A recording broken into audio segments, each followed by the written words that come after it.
First off, I appreciate you sitting down and taking the time to talk Right, like this. right. First question would be, why do you want to run for this seat?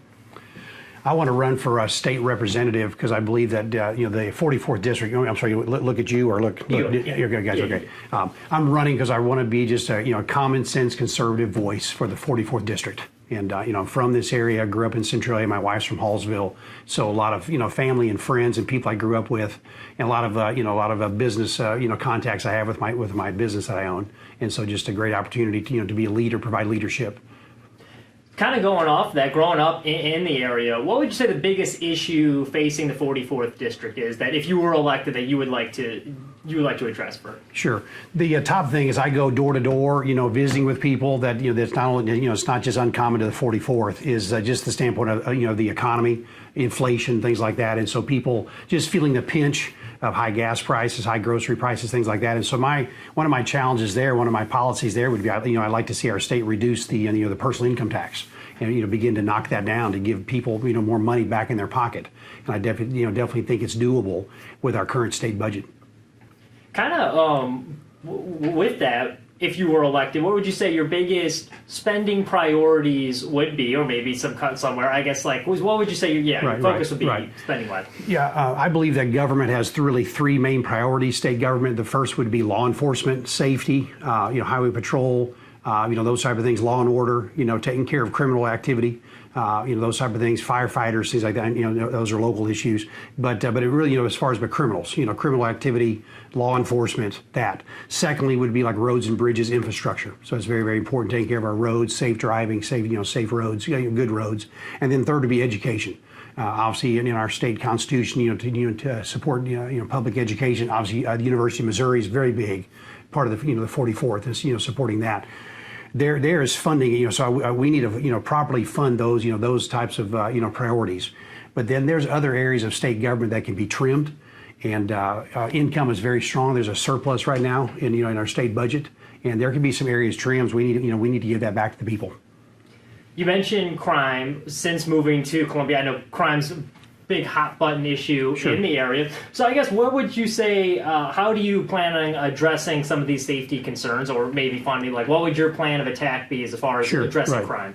Addressing crime, I would really want to dive into looking at what's called minimum sentencing and making sure that our state laws are good so that when there's someone that does, that commits a crime, that there's at least a minimum sentence.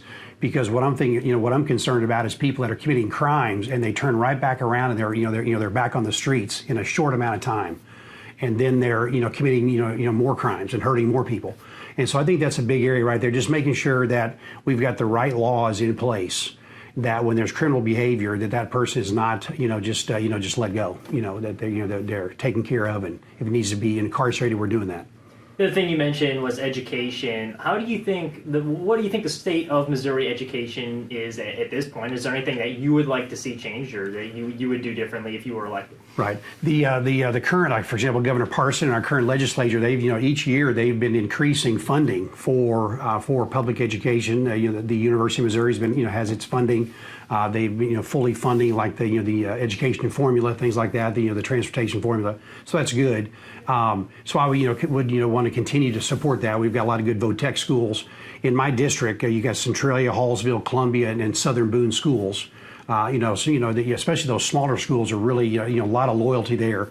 Columbia Schools has its challenges, and so I think that we want to challenge schools to do a good job of teaching the basics.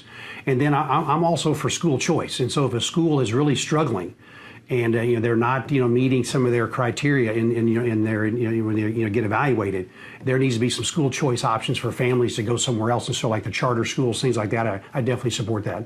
Kind of following up with the charter school thing, I know that's something, at least in the Columbia Public School District, that a lot of people have been against. I know your opponent is also a big proponent of charter schools. Why do you think that school choice is such important, I guess, for families, or be beneficial, despite some maybe people that have pushing back against that in the Columbia public school system. Well, that for example, they say, well, it's going to hurt the other public schools. Actually, that Senate bill that got passed, they changed the funding formula from an enrollment formula from an attendance formula to an enrollment formula. And so instead of because I know, for example, Columbia Schools really struggles with attendance, and sometimes then their funding is decreased because of that. But if it goes to an enrollment formula, they're going to be fine as far as on funding. But I think for the answer your initial question.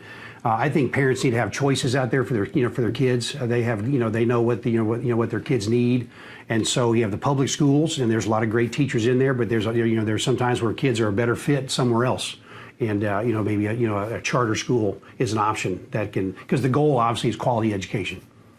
Homelessness is another issue, that not just even an issue here, but across the country as well. Is there anything that you would like to see done to address homelessness, whether it be, I know like affordable housing is a hot button where people like to use, but along those, how would you plan on addressing the homelessness issues?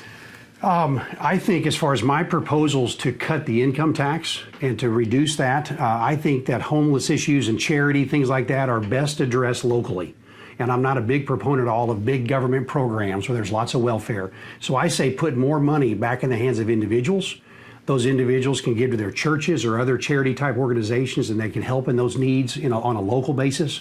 I think the large federal, even large state programs are ripe for for a lot of just abuse, a lot of wasting of money. And so I think that and then obviously just the challenge of encouraging them to find jobs. I'm a business owner, and I need quality employees, and so just a general challenge: find work, help them find work, and challenge them to get that work, and find be a productive citizen in our society. We have veterans. Unfortunately, there's veterans that that find themselves in that situation, and so any things that we can do locally. I was a pastor for about 30 years, and so the standpoint of Christian compassion, things like that, that's part of who I am, and so we definitely need local organizations that come alongside them. But I honestly think it's best done locally. I really do. Just to play devil advocate on that point, as a pastor too, I guess what would incentivize people to want to give back to their local communities to address that problem? Because even if there is more money in their pocket, that doesn't necessarily mean they're going to give back to the church. So I guess from your experience, how would you incentivize people to maybe want to do that to help some of the homeless population? Yeah, with that, I mean that's honestly a moral issue. Someone's as far as the condition of their heart, are they going to be a giving person or just going to hoard it? And so you can't there's no magic wand on that. Right. But I think just the challenge, from our churches, from preaching from our pulpits, things like that, the challenge of people to, you've got, as far as the income that you have, let's use it for our ministries, things like that. So I think, a continual challenge and just a general challenge from our society as well of, find work and then help those that don't have work to find work and, be involved that locally. I also saw on your platform you're a big proponent of defending the Second Amendment. I know that debate's kind of re-sparked now with the issues over the weekend with former President Trump. What does defending the Second Amendment look like to you? And do you think how do you feel like Missouri's been doing so far? Is there anything you would like to see them change as far as that, or maybe looser? Or do you think there's any room for gun control? How do you feel, what does protecting the Second Amendment look like? Yeah, I understand. Well, with our Republican majority we've had for a long time now in Missouri, they've obviously, continued to strengthen, the Second Amendment rights of Missouri citizens. So I support that move, that we're, in that direction, have been, strengthening that for quite a while. What it means to me, I just see that as that, obviously in our Constitution, we have the right to bear arms, the right to, to protect ourselves. And so I think that's very, very important. We have the freedoms to protect ourselves. We can, Missouri has open carry, things like that. I support that. I do not support those red flag laws. That's kind of a push. I think that gets us in dangerous territory where you're turning someone in without due process, things like that. But I definitely believe in the Second Amendment. Be a person, a lady that's in a parking lot and she's getting groceries, someone attacks her, things like that. That she has the freedom to have that firearm with her, to protect herself, or even even at your house, things like that are very important. In 2022, Supreme Court overturned Roe v. Wade. If you were elected, where would you like to see Missouri stand as far as that issue goes? Yeah, with that, I'd like to see Missouri continue to be a very strong pro-life church. I'm sorry, a pro-life state. So I'd like to see Missouri, remain a very strong pro-life state. I do believe in exceptions. I think, for example, the life of the mother, I think, it needs to be very clear in the law that if the life of the mother is at risk, that the doctor feels, that he has the ability to, and the family themselves to make those decisions. So I think that's important to have that, as an exception. But I think life is precious. I believe that, life begins at conception and should be protected really from the womb all the way to natural death. I think it's very important. Immigration is another big topic, and I know Governor Parsons did send some people down to the border, and it's kind of one of those issues that doesn't necessarily just affect the border states. With immigration, what are your thoughts on how that's impacting Missouri? And I guess, even though we're not right next to the border, I guess, how would you handle that issue, or where do you stand kind of with that? That goes? Well, first, I support Governor Parson, sending some of the, Missouri National Guard down there. So we definitely appreciate their service to do that, to help states like Texas and things like that on that. So that's where that would come under my priority of law enforcement, making sure our highway patrol and those agencies have the resources they need as people are coming up, I-44, coming across I-70, coming through, mid-Missouri. That we're paying attention to what's happening with the drug trafficking, crime, things like that. So that's obviously a critical issue, and that's going to potentially going to migrate into the smaller towns. There may be Springfield, St. Louis, Centralia, or Columbia, and St. Louis, but smaller towns. It'll migrate. We got to be very careful with that and watch that. And then finally, I'll leave the floor open to you. Is there anything that you feel would be important for people to know, or any issues we might not have touched on that would be important, that are important to you, that you would like people to know? Sure. Just two other things. One thing I forgot to mention regarding education is that I'd mentioned before that we have, Centralia, Hallsville, Columbia, and Ashland schools. And my thought there is that if you're happy with that school, that's good, stay there. But I think there should be some options as well. And so there's a lot of loyalty to our schools, and that's great if you're happy with the education. But I think it's good to have some options as well, like the charter schools, things like that.